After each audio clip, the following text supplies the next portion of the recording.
Hello बच्चों, बाबा नमस्कार। तो अभी बच्चों के मैसेज पे पढ़ रहा था, काफी परेशान है बच्चे की, सर पेपर अच्छा नहीं गया है। तो देखो, पेपर टफ था, सबके लिए टफ था। तुमने अपना 100% दिया, तुमने फाइट मारी, तुम लड़े, ये सबसे बड़ी जीत है। ठीक है। और जो घटना घट चुकी है, जो हो चुकी है, उसको तुम बदल नहीं सकते हो। अब आगे क्या कर सकते हो वो तुम्हारे हाथ में है। तो आगे क्या करना है वो सोच लो। आपको लगता है कि तुमको फिर से अटेम्प्ट करना चाहिए, बिल्कुल करो। तुम्हें लगता है कि नहीं करना चाहिए, तुम्हें कुछ और करना चाहिए, बिल्कुल करो। जीवन एकदम खुला हुआ है। आगे आगे जाकर आपको संघर्ष करना ही पड़ेगा। आपको कोई चीज अचीव करनी तो मेहनत करनी पड़ेगी। अब जो पेपर ये वाला आया है, ये 16 में भी हुआ था, 21 में भी हुआ था, और अब 25 में भी हो गया ये काम। तो ऐसा over the period of time होता रहता है। तो इसमें मतलब देखा जाए तो कोई बहुत बड़ी बात नहीं है, क्योंकि देखो सिलेक्शन तो होगा। अब कम नंबर पे होगा, पहले ज्यादा नंबर पे होता था। पहले 680 नंबर पे मिलता था जो, अब वो 630 पे मिलने लगेगा, 620 पे मिलने लगेगा। तो सिर्फ नंबर कम हुए हैं, सिलेक्शन कम नहीं हुए हैं। बच्चे सिलेक्ट होना कम नहीं हुए हैं, डॉक्टर बनना कम नहीं हुए हैं। बच्चे सिलेक्ट होंगे और आप ही लोगों में से बच्चों की रैंक आएगी, आप ही लोग सिलेक्ट होंगे। क्योंकि आपको ये लग रहा होगा कि सर 610 620 नंबर पे क्या ही मिलेगा। बेटा इस बार बहुत अच्छे नंबर है, 600 नंबर बहुत बढ़िया नंबर है। और कट ऑफ की बात करें तो मेरे ख्याल से 550 से 580 के आसपास का कट ऑफ रहना चाहिए। पेपर सबके लिए टफ था, बिल्कुल टेंशन ना लें, है ना। आप ये ना सोचें कि मेरे साथ ही ऐसा क्यों हुआ। बेटा सबके साथ ऐसा हुआ है, सबके साथ हुआ है। बच्चा हो, टीचर हो, कोचिंग हो, कुछ स्कूल हो, सबके साथ ये हुआ है। ऑनलाइन हो, ऑफलाइन हो, सबके साथ हुआ है।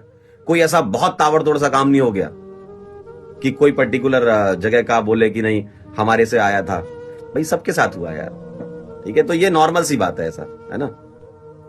और पेपर टफ आना मेरे ख्याल से इस चीज की निशानी है कि अब आपको साल भर मेहनत करनी पड़ेगी। साल 2 साल आपको लगना पड़ेगा, तब जाके आप डॉक्टर बनोगे।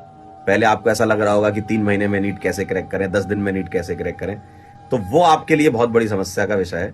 तो जो बच्चे अभी आगे आने वाले टाइम में पेपर देने जाने वाले हैं, बेटा बैच में पढ़ो, साल भर पढ़ो। चाहे तुम ऑनलाइन पढ़ रहे हो, चाहे ऑफलाइन पढ़ रहे हो, चाहे यहां पढ़ रहे हो, चाहे कहीं और पढ़ रहे हो, साल भर पढ़ना पड़ेगा, तब जाके आप वहां तक पहुंच पाओगे। ठीक है। और एनटीए की तरफ से बड़ा ही स्ट्रांग मैसेज है कि कुछ तो ऐसा होने वाला है, कुछ तो ऐसा होने वाला है कि जो किसी को एक्सपेक्टेड नहीं है। और ये इस बार का इंडिकेशन है एनटीए की तरफ से।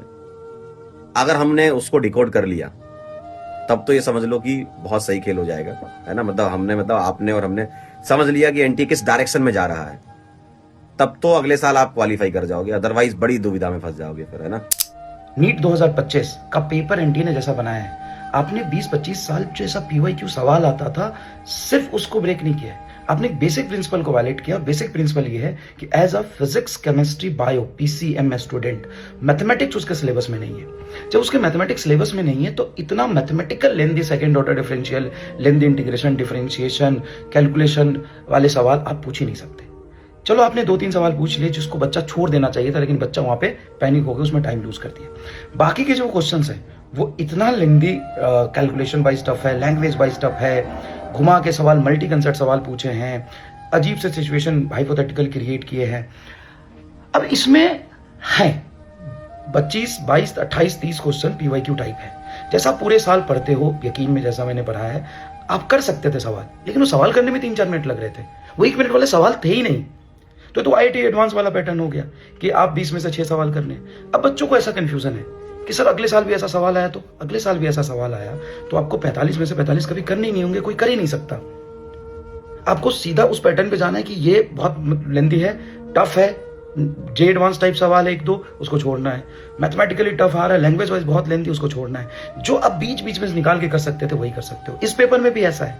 पूरे साल अगर आपने पढ़ा है तो आप वहां से 25-30 क्वेश्चन कर सकते थे बीच बीच में निकाल के। लेकिन बायो में, केमिस्ट्री में जो लेंदी था, पैटर्न थोड़ा चेंज कर दिया, जिसके वजह से टाइम लूज कर गए। और अच्छे बच्चों को भी बहुत नुकसान हुआ है। क्योंकि अच्छा बच्चा वहां गया, उसने तो पढ़ा था कि यार हमारे तो सवाल हो जाते थे 45 में से 42-43, हम कर लेंगे। लेकिन वो आधे घंटे बाद पता चल रहा है कि 10 ही क्वेश्चन अटेम्प्ट कर पाया, उसमें से ही 6-7 हुए। तो पैटर्न ही नहीं था कि 45 में से 45 करने वाले। अब आगे भी ऐसे सवाल आएंगे तो आपको वही 25-30 सवाल बीच में से सेलेक्ट करके करने होंगे। अब आप कहते हो कि हमको जे एडवांस का पढ़ा दो। लॉजिकली सोचो, as a NEET student, as a bio, आपके सिलेबस में क्या है आप वही पढ़ेंगे। जैसा 20 साल से पेपर बनता आ रहा है आप वैसा ही प्रैक्टिस करेंगे, और फाइनली आपको वही 25-30 सवाल निकाल के 32 सवाल करने पड़ेंगे अगर अगले साल भी ऐसा पेपर आता है तो। थोड़ा सा लॉजिकल सोचो, ठीक है ना। और ऑब्वियस सी बात है कि वन शॉट रिवीजन इन सब से अगर कंपेयर करोगे तो पेपर है ही नहीं। हाँ, पिछले साल उससे पहले वाले पेपर देखो, सारे आ जाते थे वन शॉट से।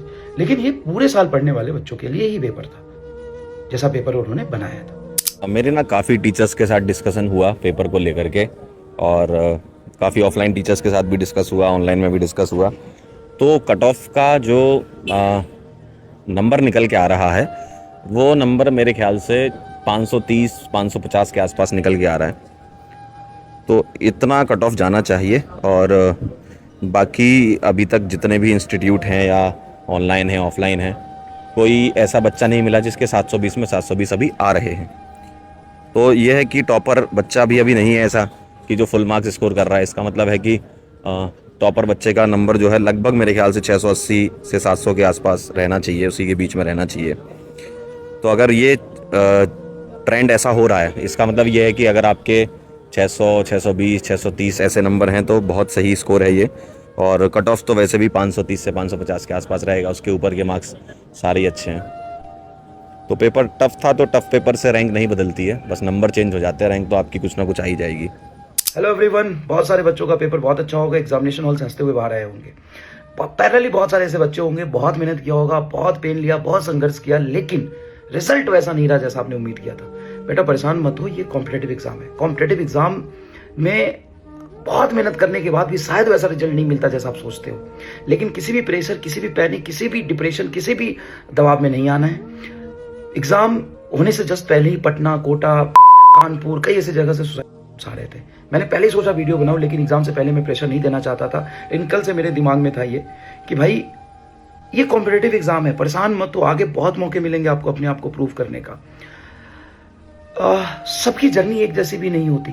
आपकी जो जर्नी थी, शायद ये रेस का स्टार्टिंग पॉइंट आप बहुत पीछे शुरू किए थे, आपको इतना सपोर्ट नहीं मिला, आपने सब कुछ किया, अपना 100% दिया, लेकिन फिर भी नहीं हुआ। कोई बात नहीं, आगे और कोशिश करेंगे। भाई लाइफ बहुत बड़ी है, बहुत मौके मिलेंगे आपको प्रूव करने का। प्लीज नो टू किसी भी तरह के किसी भी प्रेशर में नहीं आना। मेरे से बात करूं, मैं अवेलेबल हूं, लेकिन प्लीज नो टू। ठीक है, वीडियो शेयर करो जो ज्यादा परेशान है अपने दोस्तों के साथ, and I am with you. Thank you so much. Hello बच्चों, कल से आप सबके बहुत ज्यादा मैसेजेस आ रहे हैं कि मैम बहुत कम स्कोर बन रहा है और डर लग रहा है, पता नहीं इतने कम स्कोर पे गवर्नमेंट मेडिकल कॉलेज इस बार मिलेगा या नहीं मिलेगा। सबसे पहले बेटा, कल भी मैंने ये बात बोली, आप ये बात समझो कि इस बार का पेपर का पैटर्न डिफरेंट था बेटा। पिछले 5 साल में, यानी कि कोविड के बाद से जो पेपर आ रहा था, इस बार का पेपर बेटा वैसे पैटर्न पे नहीं था। प्री कोविड में जैसे पेपर आते थे बेटा, वैसा पेपर आया था। बायोलॉजी का पेपर लेंदी था, फिजिक्स का पेपर डिफिकल्ट था, बट वो सबके लिए डिफिकल्ट था, इस चीज को समझो। और यही रीजन है बेटा, जैसे प्री कोविड टाइम पे कट ऑफ बेटा जाती थी अराउंड 580, 590, 600, उसी के अराउंड बेटा एक्सपेक्टेड है कि इस बार की कट ऑफ होगी।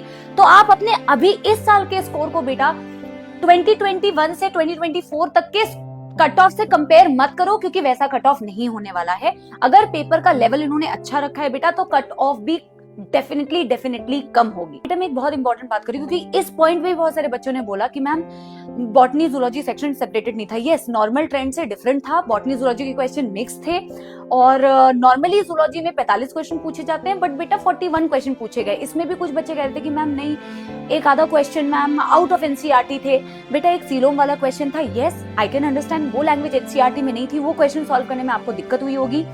एक दो क्वेश्चन बेटा आउट ऑफ बॉक्स थे, आउट ऑफ सिलेबस नहीं थे बच्चों, जैसे आईवीएफ वाला क्वेश्चन आया था। अगर आपका टेम्परामेंट बेटा सही होता ना, तो आप वो क्वेश्चन अभी अगर आप बैठकर सॉल्व कर रहे होगे ना, तो आपसे सॉल्व हो जाएगा। आई कैन अंडरस्टैंड कि वो एग्जाम के प्रेशर में आपको वो समझ नहीं आ रहा कि एनसीईआरटी की लैंग्वेज नहीं दी हुई। बेटा वो आउट ऑफ बॉक्स क्वेश्चन थे और वो सबके लिए वैसा ही था। लेकिन what about the rest of the questions बेटा? और वो रेस्ट ऑफ द क्वेश्चंस बेटा दिल पे हाथ रख के बताओ कि क्या वो सॉल्वेबल नहीं थे बेटा? और वही क्वेश्चंस एक्चुअल में डिसाइडिंग होंगे कि आपका ओवरऑल स्कोर कैसा बनेगा और आपकी रैंक कैसी आएगी। यस, अगर बायोलॉजी लेंदी थी तो सबके लिए लेंदी थी, फिजिक्स टफ थी तो सबके लिए टफ थी। अब बेटा आप लोग इस चीज पे बहुत ज्यादा स्ट्रेस मत लो। जब कट ऑफ आएगी, कट ऑफ नीचे होगी बेटा फॉर श्योर। अब आप इस चीज को छोड़ दो। आगे जो बच्चे बेटा नीट की तैयारी कर रहे हैं, आप लोगों को भी मैं एक बात बता दूं बेटा कि ट्रेंड चेंज होते हैं। अपने दिमाग में ये चीज बेटा बिल्कुल एकदम 100% सेट करके मत जाओ कि 45 मिनट में बायोलॉजी सॉल्व हो जाएगी। अगर पैटर्न चेंज हुआ तो बेटा ये चीज ऑलरेडी सोच के जाओ कि हो सकता है मुझे 1 घंटा लगे, 1 घंटा 15 मिनट लगे, तो आप बेटा उस स्ट्रेस को झेल पाओगे। सारे क्वेश्चन सॉल्व नहीं करने होते बेटा। पेपर 720 नंबर वाला था ही नहीं इस बार बेटा, पेपर 600 नंबर वाला था। और कई बारी चीजों को छोड़ना पड़ता है बेटा, तभी आप आगे मूव ऑन कर सकते हो।